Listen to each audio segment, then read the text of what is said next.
Hi ಎಲ್ಲರಿಗೂ welcome back to ನನ್ನ YouTube ಚಾನಲ್ಗೆ. ಎಲ್ಲರೂ ಆರೋಗ್ಯವಾಗಿ ಆರಾಮಾಗಿದ್ದೀರಾ ಅಂತ ಅಂದ್ಕೊಂಡಿದ್ದೀನಿ. ಇವತ್ತಿನ ವ್ಲಾಗ್ನ ಮಾರ್ನಿಂಗಿಂದ ಸ್ಟಾರ್ಟ್ ಮಾಡಿದ್ದೀನಿ, ಯಾಕಂದರೆ ಸ್ವಲ್ಪ ಹೊರಗಡೆ ಹೋಗೋದಿತ್ತು. ಹಾಗಾಗಿ ಫಾರ್ಮ್ ಹತ್ರ ಕೆಲಸಗಳನ್ನೆಲ್ಲ ಬೇಗ ಬೇಗ ಮುಗಿಸಿ ಇನ್ನು ಮನೆಗೆ ಬಂದು ಫಸ್ಟ್ ಟಿಫನ್ ರೆಡಿ ಮಾಡ್ತಾಯಿದ್ದೀನಿ. ಯಾಕಂದರೆ ಅಪ್ಪನೂ ಕೂಡ ಅವನಿಗೆ ಸ್ಕೂಲ್ಗೆ ಕಳಿಸ್ಬೇಕಾಯಿತು. ಬಾಕ್ಸ್ಗೆ ಏನು ಮಾಡೋದು ಅಂತ ಯೋಚನೆ ಮಾಡೋದೇ ಆಗ್ಬಿಟ್ಟಿರುತ್ತೆ ಇವಾಗ ದೊಡ್ಡದಾಗಿ. ಹಾಗಾಗಿ ಅವ್ನಿಗೆ ಏನಂದರೆ ಸ್ವಲ್ಪ ಕಮ್ಮಿ ಕ್ವಾಂಟಿಟಿಲಿ ಕೊಡಬೇಕು, ಯಾಕಂದರೆ ಒಂದು 30 ಮಿನಿಟ್ಸ್ ಮಾತ್ರನೇ ಇರುತ್ತೆ. ಹಾಗಾಗಿ ನಾನು ಇವತ್ತು ಚಪಾತಿ ರೋಲ್ ಮಾಡಿ ಕೊಟ್ಬಿಡೋಣ ಅಂತೇಳಿ ನಮಗೆ ಪಲ್ಯ ಮಾಡ್ಕೊಂಡಿದ್ದೆ, ತೊಂಡೆಕಾಯಿ ಪಲ್ಯ ತುಂಬಾ ಚೆನ್ನಾಗಾಗಿತ್ತು. ಅವನಿಗೆ ಚಪಾತಿ ರೋಲ್ ಮಾಡಿ ಬಾಕ್ಸ್ಗೆ ಹಾಕಿ ಅವನ್ನ ರೆಡಿ ಮಾಡಿ ಸ್ಕೂಲಿಗೆ ಕಳಿಸಿ ಇನ್ನು ನಾನು ಕೂಡ ರೆಡಿಯಾಗಿ ಇನ್ನು ಟಿಫನ್ ಎಲ್ಲ ಮುಗಿಸ್ಕೊಂಡು ಇನ್ನು ನಾನು ಕೂಡ ಹೊರಟೆ. ಆ್ಯಂಡ್ ಏನಕ್ಕೆ ಶಾಪಿಂಗ್ ಅಂತ ನಾನು ನಿಮಗೆ ಮುಂದೆ ಶೇರ್ ಮಾಡ್ತೀನಿ. ಸೊ ಇನ್ನು ಚಾನಲ್ ಯಾರೆಲ್ಲ ಸಬ್ಸ್ಕ್ರೈಬ್ ಮಾಡ್ಕೊಂಡಿಲ್ಲ ಅಂದರೆ ಪ್ಲೀಸ್ ಚಾನಲ್ನ ಸಬ್ಸ್ಕ್ರೈಬ್ ಮಾಡಿಕೊಂಡು ವೀಡಿಯೋಸ್ಗಳನ್ನ ಸಪೋರ್ಟ್ ಮಾಡಿ ಅಂತ ಕೇಳ್ಕೊಳ್ತೀನಿ. ಇನ್ನು ನಾನು ಕೂಡ ಅಲ್ಲಿಂದ ಶಾಪಿಂಗ್ಗೆ ಅಂತ ಹೇಳ್ಬಿಟ್ಟು ಹೊರಟೆ. ಸೊ ಅಪ್ಪು ನನಗೆ ಸ್ಕೂಲ್ಗೆ ಆನ್ ದ ವೇ ಡ್ರಾಪ್ ಮಾಡಿಬಿಟ್ಟು ನಾನು ಬಸ್ಸಲ್ಲಿ ಹೊರಟೆ. ಬಸ್ಸಲ್ಲಿ ಹೋಗ್ಬೇಕಾದ್ರೆ ಏನಾಗಿತ್ತು ಅಂದರೆ ಸಿಕ್ಕಾಪಟ್ಟೆ ಏನಂತೆ ಇವತ್ತು ರಶ್ಶು, ಆಮೇಲೆ ಫುಲ್ಲು ಟ್ರಾಫಿಕ್ ಜಾಮು. ಯಾಕೆ ಅಂತ ಗೊತ್ತಿಲ್ಲ. ನಾನು ಹೋಗೋ ಅಷ್ಟೊತ್ತಿಗೆ ಲೇಟ್ ಆಗೋಗಿತ್ತು, ಆಲ್ಮೋಸ್ಟ್ ಒಂದು 12 o'clock ಮೇಲೆ ಆಗಿಬಿಟ್ಟಿತ್ತು. ಇನ್ನು ಆ ಕಡೆಯಿಂದ ಬರೋ ಅಷ್ಟೊತ್ತಿಗೆ ಸಂಜೆ ಆಗಿಬಿಟ್ರೆ ಹಾಲು ಕರೆಯೋದಕ್ಕೆಲ್ಲ ಪ್ರಾಬ್ಲಮ್ ಆಗಿಬಿಡುತ್ತೆ ಅಂತ ಹೇಳ್ಬಿಟ್ಟು ನಮ್ಮ ಬಾವಂಗೆ ಫೋನ್ ಮಾಡಿ ಅವ್ರ ಕೆಲಸ ಎಲ್ಲ ಮುಗಿಸ್ಕೊಂಡ್ಮೇಲೆ ಅವರು ನಾನು ಇಬ್ಬರು ಒಟ್ಟಿಗೆ ಹೋದ್ವಿ. ಇಲ್ಲ ಅಂದಿದ್ರೆ ಸಂಜೆ ಬಸ್ಗೋಸ್ಕರ ಕಾಯ್ಕೊಂಡು ಕೂತ್ಕೊಂಡ್ರೆ ನಾನು ಸಂಜೆ ಒಂದು ರಾತ್ರಿ 7 ಗಂಟೆ 8 ಗಂಟೆ ಆಗುತ್ತೆ ಬರೋದು ಅಂತ ಹೇಳ್ಬಿಟ್ಟು ಅವ್ರನ್ನೇ ಕರೆಸಿ ನಾನು ಅವರು ಇಬ್ಬರು ಹೊರಟ್ವಿ. ಯಾಕಪ್ಪ ಇವಾಗ ಸಡನ್ ಶಾಪಿಂಗ್ ಅಂದರೆ ಸೊ ಟ್ರಿಪ್ ಪ್ಲ್ಯಾನ್ ಮಾಡಿದ್ರು, ಯಾರು ಏನು ಅಂತ ನಾನು ನೆಕ್ಸ್ಟ್ ವ್ಲಾಗಲ್ಲಿ ಅಪ್ಲೋಡ್ ಮಾಡ್ತೀನಿ. ಸೊ ಹಾಗಾಗಿ ನಾನು ಆನ್ಲೈನಲ್ಲಿ ಕೆಲವೊಂದಿಷ್ಟು ಬಟ್ಟೆಗಳನ್ನ ಬುಕ್ ಮಾಡಿದ್ದೀನಿ.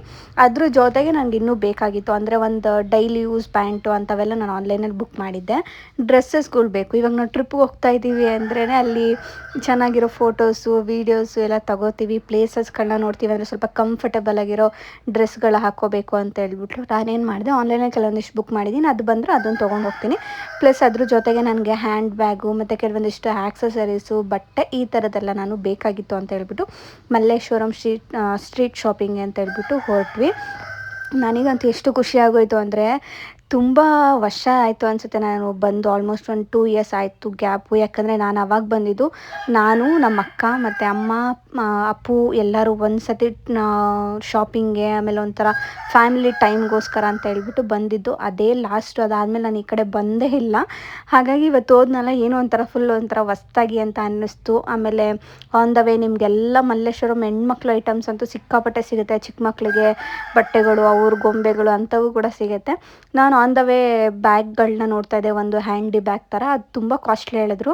ಅದಕ್ಕೋಸ್ಕರ ನಾನೇನು ಮಾಡಿದೆ, ಇನ್ನೂ ಮುಂದೆ ಹೋಗೋಣ, ಅಲ್ಲಿ ಕಮ್ಮಿ ಸಿಗುತ್ತೆ ಅಂತ ಹೇಳ್ಬಿಟ್ಟು ಮುಂದೆ ಬಂದೆ. ಅಲ್ಲಿ ಸಖತ್ತಾಗಿರೋದಿದೆ, ಸೇಮ್ ಕ್ವಾಲಿಟಿನೇ ಇಲ್ಲಿ ಒಂದು 350-400 ಒಳಗಿರೋ ಕ್ವಾಲಿಟಿ ಸಿಗುತ್ತೆ. ಆಮೇಲೆ ತುಂಬ ಸ್ಪೇಸ್ ಕೂಡ ಇತ್ತು. ಆ ಥರದ್ದೊಂದು ಬ್ಯಾಗ್ ತೊಗೊಂಡೆ.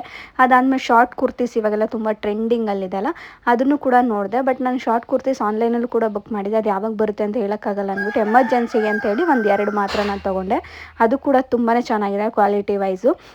ಇನ್ನು ಅಲ್ಲಿಂದ 1 ಪೀಸ್ ಡ್ರೆಸ್ಸಸ್ ಅಂತ ಬರುತ್ತೆ ನೋಡಿ, ಅದನ್ನು ತೊಗೊಳ್ಳೋಣ ಅಂತ ಹೇಳ್ಬಿಟ್ಟು ಇನ್ನು ಬಂದೆ. ಅಲ್ಲೇ ಕಣ್ಣಿಗೆ ಬಿತ್ತು, ಎಲ್ಲರೂ ಎಷ್ಟೊಂದು ಜನ ತೊಗೊತಾಯಿದ್ರು. ಸೊ ಸ್ವಲ್ಪ ಡಿಫ್ರೆಂಟಾಗಿರಲಿ ಅಂತ ಹೇಳ್ಬಿಟ್ಟು ಕೆಲವೊಂದಿಷ್ಟು ಡ್ರೆಸ್ಗಳನ್ನ ನಾನು ನೋಡಿ ತೊಗೊಂಡೆ. ಸೇಮ್ ಆನ್ಲೈನಲ್ಲಿ ಏನು ನೋಡಿದೋ ಡ್ರೆಸ್ಸಸ್ಸು ಅದೆಲ್ಲ ನನಗೆ ಇಲ್ಲಿ ಮಲ್ಲೇಶ್ವರಮಲ್ಲೇ ಸಿಕ್ಬಿಡ್ತು. ಅದರಲ್ಲಿ ಒಂದು 2 ಜೊತೆ ಎಕ್ಸ್ಟ್ರಾ ನಾನು ತೊಗೊಂಡೆ, ಕೆಲವೊಂದು ಮಾತ್ರ. ಇನ್ನು ಮಿಕ್ಕಿದ್ದು ಆನ್ಲೈನಲ್ಲಿ ಬುಕ್ ಮಾಡಿದ್ದು ಆನ್ಲೈನಲ್ಲಿ ಬರುತ್ತೆ. ಸೇಮ್ ಅದೇ ಥರನೇ ಇತ್ತು, ಆನ್ಲೈನಲ್ಲಿ ನಾನು ಏನು ಬುಕ್ ಮಾಡಿದ್ನೋ ಸೇಮ್ ಅದೇ ಥರನೇ ಇತ್ತು. ಅದು ನೋಡಿ ನಂಗೆ ಖುಷಿ ಆಯಿತು. ಅದರಲ್ಲಿ ಮಾತ್ರ ನಾನು ತೊಗೊಂಡಿಲ್ಲ, ಆನ್ಲೈನಲ್ಲಿ ಬರುತ್ತೆ ಅಂತ ಹೇಳ್ಬಿಟ್ಟು ಒಂದು 2 ಜೊತೆ ಮಾತ್ರ ಸಿಂಗಲ್ ಪೀಸ್ ಡ್ರೆಸ್ಸಸ್ನ ತೊಗೊಂಡೆ. ಯಾಕಂದರೆ ಎಸ್ಟೇಟೆಡೆಲ್ಲ ಫೋಟೋಸ್ ತೊಗೊಳೋದಕ್ಕೆ ತುಂಬ ಚೆನ್ನಾಗಿರುತ್ತೆ ಲಾಂಗ್ ಡ್ರೆಸ್ಸಸ್ ಅಂತ. ನೀವೇನಾದರೂ ಕಮ್ಮಿ ಬಜೆಟಲ್ಲಿ ನೋಡ್ತೀರ ಅಂದರೆ ಖಂಡಿತವಲ್ಲೂ ಮಲ್ಲೇಶ್ವರಂಗೆ ಹೋಗಿ ಶಾಪಿಂಗ್ ಮಾಡಿ. ಅಲ್ಲೇನಂದರೆ ಸ್ವಲ್ಪ ಬಾರ್ಗಿನ್ ಮಾಡಬೇಕು. ಬಾರ್ಗಿನ್ ಮಾಡಿದ್ರೆ ನಿಮಗೆ ತುಂಬ ಚೆನ್ನಾಗಿರೋ ಡ್ರೆಸ್ಸಸ್ಸು ಟಾಪ್ಗಳೆಲ್ಲ ಸಿಗುತ್ತೆ. ಕೆಲವೊಂದೆಲ್ಲ ಫಿಕ್ಸ್ ಪ್ರೈಸಸ್ ಇರುತ್ತೆ, ನೀವು ನೋಡ್ಕೊಂಡು ತೊಗೊಳ್ಳಿ. ಇನ್ನು ನಾನು ಅಲ್ಲಿಂದ ಒಂದು 3:30 ಅಷ್ಟೊತ್ತಿಗೆ ಮನೆಗೆ ಬಂದು ಊಟ ಗೀಟ ಎಲ್ಲ ಮುಗಿಸ್ಕೊಂಡು ಇನ್ನು ಕೆಲಸ ಮಾಡೋಕ್ಕೆ ಶುರು ಮಾಡಿಕೊಂಡೆ.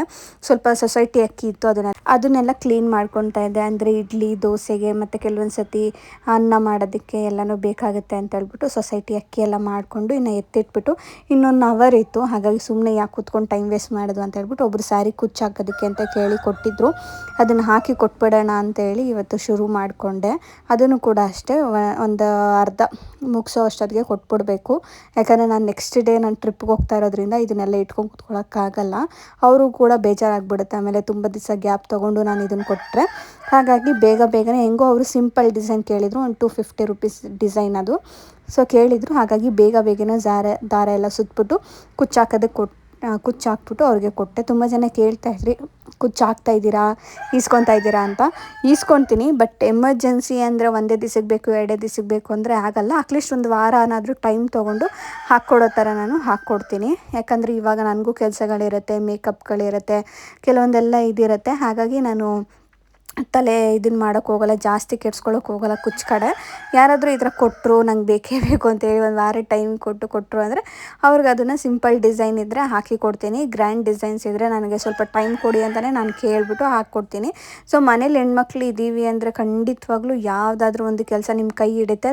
ಖರ್ಚಿಗೆ ದುಡ್ಡಿಲ್ಲಪ್ಪ ಅನ್ನೋ ಟೈಮಲ್ಲೇ ನಂಗೆ ಸುಮಾರಷ್ಟು ಇದ್ರ ಆರ್ಡ್ರುಗಳು ಬಂದಿದೆ. ಕುಚ್ಚು ಹಾಕೋದಿರ್ಬೋದು, ಮೇಕಪ್ದಾಗಿರ್ಬೋದು, ಯಾವುದಾದ್ರೂ ಅಷ್ಟೇ ಒಂದು ಕೆಲಸ ನಮಗೆ ಕೈ ಹಿಡ್ದೇ ಹಿಡಿಯುತ್ತೆ. ಅಯ್ಯೋ ನನಗೆ ಇದನ್ನು ತೊಗೋಬೇಕಾಗಿತ್ತು, ಒಂದು 200 ರೂಪಾಯಿ ಇದ್ದಿದ್ರೆ ನಾನು ತೊಗೊಳ್ತಾ ಇದ್ದೆ ಅಂತ ಅಂದ್ಕೊಳ್ಬೇಕಾದ್ರೇ ಈ ಥರ ಯಾವುದಾದ್ರೂ ಒಂದು ಕೆಲಸ ನನಗೆ ಸಿಗುತ್ತೆ. ಆವಾಗ ನಾನು ಅದನ್ನು ಮಾಡಿ ಅವರು ಕೊಟ್ಬಿಟ್ಟು ತಿರ್ಗಾ ದುಡ್ಡು ನನಗೆ ಕೊಟ್ಟಾಗ ನಾನು ಅದನ್ನು ತೊಗೊತೀನಿ. ಸೊ ಈ ಥರ ಎಕ್ಸ್ಪೀರಿಯೆನ್ಸ್ ತುಂಬಾ ನನಗಾಗಿದೆ. ನಿಮ್ಗೆ ಆಗಿದೆಯಾ ಒಂದು ಸತಿ ಕಮೆಂಟ್ ಮಾಡಿ.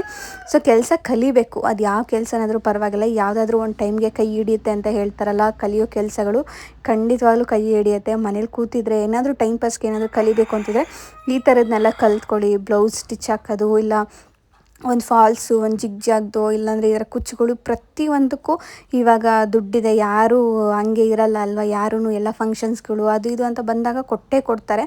ಒಂದೋ ಎರಡಾದರೂ ಕೊಟ್ಟೇ ಕೊಡ್ತಾರೆ. ಅದು ತುಂಬಾ ಒಳ್ಳೆಯದು. ಹಾಗಾಗಿ ಕಲೀರಿ ಅಂತ ನಾನು ಹೇಳೋದಕ್ಕೆ ಇಷ್ಟಪಡ್ತೀನಿ. ಇನ್ನು ಅಲ್ಲಿಂದ ಸಂಜೆ ಫುಲ್ ವೆದರ್ ಹೇಗಿತ್ತು ಅಂದರೆ ಮಳೆ ಬರಬೇಕೇನೋ ಇನ್ನೇನೋ ಅನ್ನೋ ಥರನೇ ಇತ್ತು.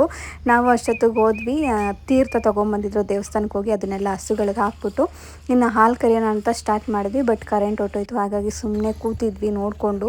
ಹನಿ ಜಿಡಿ ಜಿಡಿ ಮಳೆ ಬರ್ತಾಯಿತ್ತು. ಸೊ ಇವಾಗಂತೂ ಫಾರ್ಮ್ ಹತ್ರ ವೆದರ್ ಅಂತೂ ಸಿಕ್ಕಾಪಟ್ಟೆ ಚೆನ್ನಾಗಿರುತ್ತೆ. ನಾನು ಹೋಗೋದೇ ಕಾಯ್ತಾ ಇರ್ತೀನಿ, ಯಾಕಂದರೆ ಮಳೆ, ಹಸುಗಳು, ಆಮೇಲೆ ಅದನ್ನೆಲ್ಲ ಅಲ್ಲಿ ಸುತ್ತಮುತ್ತ ವಾತಾವರಣ ನೋಡೋದಕ್ಕೆ ತುಂಬ ಚೆನ್ನಾಗಿರುತ್ತೆ. ಒಂಥರ ಪೀಸ್ಫುಲ್ ಅನಿಸುತ್ತೆ. ಬೆಳಗಿಂದ ನಾವು ಎಷ್ಟೇ ಕೆಲಸ ಮಾಡಿದರೂ ಅಲ್ಲಿಗೆ ಹೋದಾಗ ಏನೋ ಒಂಥರ ನೆಮ್ಮದಿ ಅನಿಸುತ್ತೆ. ಟೆನ್ಷನ್ ಇರೋಲ್ಲ, ನೆಕ್ಸ್ಟ್ ಏನು, ನಾಳೆ ಏನು ಅನ್ನೋ ಟೆನ್ಷನ್ ಇರೋಲ್ಲ. ಇಲ್ಲ ಏನೋ ಒಂದು ನಡ್ಕೊಂಡು ಹೋಗುತ್ತೆ ಬಿಡು ಅನ್ನೋ ಥರ ಇರುತ್ತೆ. ಇನ್ನು ಹಾಲೆಲ್ಲ ಕರೆದ್ವಿ, ಸ್ವಲ್ಪ ಹೊತ್ತು ಮಿಷಿನ್ ಆನ್ ಮಾಡ್ಕೊಂಡು ಕರೆದ್ವಿ. ಇನ್ನು ಆಮೇಲೆ ಮಳೆ ಕೂಡ ಸ್ಟಾರ್ಟ್ ಆಗೋಯಿತು. ನಾನು ಸ್ವಲ್ಪ ಸೈಡಲ್ಲಿ ಕೂತಿದ್ದೆ. ಪ್ರವೀಣವ್ರು ಇಲ್ಲ, ಕೆಲವೊಂದು ಮಾತ್ರ ಹಸುಗಳು ಒದಿಯುತ್ತೆ. ಅಂದರೆ ಇವಾಗ ಕರು ಹಾಕಿರ್ತಾವಲ್ಲ ಆ ಹಸುಗಳು ಒದಿತವೆ, ಬೇರೆದು ಯಾವುದು ಒದಿಯಲ್ಲ. ನಾನು ಮಿಷಿನಲ್ಲಿ ಕರೆಯೋದಾದರೆ ಒಬ್ಬಳೇ ಎಲ್ಲ ಹಸುನು ಮಿಷಿನ್ ಕರಿತೀನಿ, ಒಂದೆರಡು ಮಾತ್ರ ಬಿಟ್ಟು. ಒಂದು ಕರಿಯಮ್ಮ ಮತ್ತು ಕೆಂದಮ್ಮ ಅಂತ ಇಕ್ಕಿದ್ದೀವಿ ನಾವು, ಅದೆರಡು ಹಸುಗಳು. ಅವು ಕರು ಹಾಕ್ಮೇಲಿಂದ ಸ್ವಲ್ಪ ಒದಿಯೋದಕ್ಕೆ ಸ್ಟಾರ್ಟ್ ಮಾಡ್ಕೊಂಬಿಟ್ಟಿದೆ. ಅವ್ರು ಏನಾದ್ರು ಕರೆದ್ರೆ ಅದು ಒದಿಯಲ್ಲ, ಹಾಗಾಗಿ ಅದನ್ನು ಅವರೇ ಕರೀತಾರೆ. ಇನ್ನು ಮಿಕ್ಕಿದ್ದೆಲ್ಲ ನಾನು ಕರಿತೀನಿ ಅಷ್ಟು. ಇನ್ನು ಈ ಕರೆಂಟನ್ನು ನೆಚ್ಕೊಂಡು ಕೂತ್ಕೊಳ್ಳೋಕ್ಕಾಗಲ್ಲ. ನಾವು ಈ ಥರ ಜಾಸ್ತಿ ಹಸುಗಳಿದೆ ಅಂದರೆ ಏನಾದರೂ ಮಾಡಿ, ಇಲ್ಲ UPS ಈ ಥರದ್ದು ಏನಾದರೂ ಹಾಕ್ಸ್ಕೊಂಡ್ರೆ ಒಳ್ಳೆಯದು. ಬಟ್ ನಾವಿಲ್ಲಿ ಫಾರ್ಮ್ ಹತ್ರ ನಾವು ಹಾಕ್ಸ್ಕೊಳಕ್ಕಾಗಲ್ಲ. ಮೋಟ್ರೆಲ್ಲ ಬರುತ್ತೆ ಅಂತ ಹೇಳ್ತಾರಲ್ಲ, ಅದನ್ನು ಕೂಡ ನಮ್ದು ಹತ್ರ ಒಂದಿತ್ತು. ಬಟ್ ಅದು ರೀಸೆಂಟಾಗಿ ಅದು ಹಾಳಾಗೋಗಿತ್ತು. ಅದನ್ನು ರೆಡಿ ಮಾಡಿಸ್ತಾ ಇದ್ದಾರೆ. ಬಟ್ ಅದು ರೆಡಿ ಆದರೆ ನಮಗೆ ಈ ಟೆನ್ಷನ್ ಇರೋಲ್ಲ, ಜಾಸ್ತಿ ಹಸುಗಳದ್ದು ಹಾಲು ಕರಿಯೋ ಟೆನ್ಷನ್ ಇರೋಲ್ಲ. ಮಿಷಿನ್ ಹಾಕಿ ಕರಿಬೋದು. ಯಾಕಂದರೆ ಎಲ್ಲ ಹಸುಗಳು ನಾವು ಕೈಯಲ್ಲಿ ಕರ್ಕೊಂಡು ಕೂತ್ಕೊಳ್ಳೋಕ್ಕಾಗಲ್ಲ ಅಲ್ವಾ ಒಬ್ಬರೇ. ಹಾಗಾಗಿ ಇನ್ನು ಸರಿ ಆಯಿತು ಅಂತ ಹೇಳ್ಬಿಟ್ಟು ಇಬ್ಬರು ಸೇರಿಕೊಂಡು ಕೈಯಲ್ಲಿ ಕರೆದಾಕ್ಬಿಡೋಣ ಅಂತೇಳಿ ಅವ್ರು ಒಂದೆರಡು ಹಸು ಯಾವುದು ಒದಿತಾವಲ್ಲ ಅದನ್ನು ಅವ್ರು ಕರೆದಾಕಿದ್ರು. ಇನ್ನು ಮಿಕ್ಕಿದ್ದನ್ನ ನಾನು ಬರ್ತೀನಿ ಅಂತ ಹೇಳ್ಬಿಟ್ಟು ಹಸುಗಳಿಗೆ ನಾವು ಹಳ್ಳೆಣ್ಣೆ ಹಾಕಿ ಹಾಲು ಕರೀತಾರೆ, ಗೊತ್ತಿರುತ್ತೆ ನಿಮಗೆ. ಸೊ ಹಾಗಾಗಿ ಹಳ್ಳೆಣ್ಣೆ ಹಾಕಿ ಇಬ್ಬರೂ ಹಾಲು ಕರೆದಾಕ್ಬಿಡೋಣ ಬೇಗ ಬೇಗ, ಇನ್ನು ಡೈರಿಗೆ ಹಾಕೋಕ್ಕೂ ಲೇಟ್ ಆಗಿಬಿಡುತ್ತೆ ಅಂತ ಹೇಳ್ಬಿಟ್ಟು ಇಬ್ಬರು ಹಾಲು ಕರಿಯೋದಕ್ಕೆ ಸ್ಟಾರ್ಟ್ ಮಾಡ್ಕೊಂಡ್ವಿ. ಈ ಥರ ಇದ್ದಾಗ, ಸಮಯ ಇದ್ದಾಗ ಏನೂ ಮಾಡೋಕ್ಕಾಗಲ್ಲ. ಒಬ್ರಿಗೊಬ್ರು ಹೆಲ್ಪ್ ಮಾಡಿಕೊಂಡು ಏನಾದರೂ ಒಂದು ಮಾಡಲೇಬೇಕು. ನನಗೆ ಕೈಯಲ್ಲಿ ಹಾಲು ಅಷ್ಟು ಕರಿಯೋದಕ್ಕೆ ಬರಲ್ಲ. ಸ್ವಲ್ಪ ಲೈಟಾಗಿ ಕರಿತೀನಿ. ಬಟ್ ಅವ್ರ ಥರ ತುಂಬ ಅಂದರೆ ಅವ್ರು ಕರಿಯೋ ಸ್ಟೈಲೇ ಬೇರೆ ಥರ ಇರುತ್ತೆ. ಒಂದು ಸತಿ ಹಿಂಗೆ ಅಂದಿದ ತಕ್ಷಣ ತುಂಬ ಹಾಲು ಬರುತ್ತೆ ನೋಡಿ, ಆ ಥರ ಕರಿಯೋಕ್ಕೆ ಬರಲ್ಲ ನನಗೆ. ಸ್ವಲ್ಪ ಓಕೆ ಲಿಮಿಟಲ್ಲಿ ನಾನು ಹಾಲು ಕರಿತೀನಿ. ಅದು ಇವಾಗ ಅಭ್ಯಾಸ ಆಗ್ತಾಯಿದೆ ಹಾಲು ಕರಿಯೋದೂ.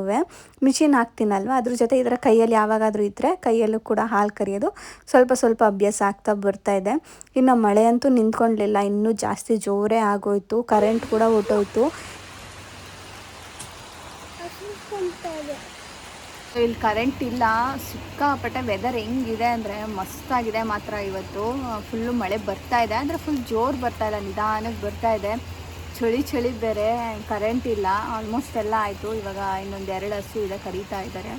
ನಾನು ಕರುಗಳಿಗೆ ಹಾಲು ಕುಡ್ಸೋಣ ಅಂತ ಬಂದೆ, ಖಾಲಿ ಆಯಿತು. ಇನ್ನೊಂದು ಸತಿ ಹೋಗಿ ಅಲ್ಲಿ ತಗೊಂಡು ಬರಬೇಕು. ಆ ಕಡೆ ಇದೆ, ನಾವು ಈ ಕಡೆ ಕರುಗಳ ಹತ್ರ ಇದ್ದೀವಿ, ಆ ಕಡೆ ಇದ್ದಾರೆ. ಫುಲ್ ಮಳೆ, ಹನಿ ಆ ಸೈಡು ಹೋದರೆ ಫುಲ್ಲು ಮಳೇಲಿ ನೆರಿತೀವಿ.